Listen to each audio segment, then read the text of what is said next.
Hi! Dito ako ngayon sa Seafood City. Gusto ko lang pakita tong giant lantern nila.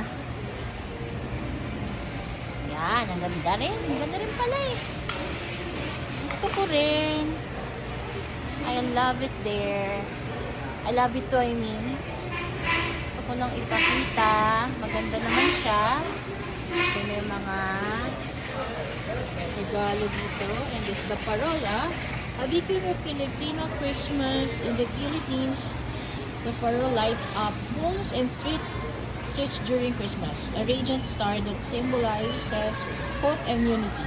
No matter where we are in the world, the parole reminds us that the spirit of Pasko lives in every Filipino's heart. That it glows, brings light, love, and the feelings of the home this season. Maligayang Pasko from your Seafood family. Thank you guys, and God bless you all. Merry Christmas. Merry Christmas. God bless you all.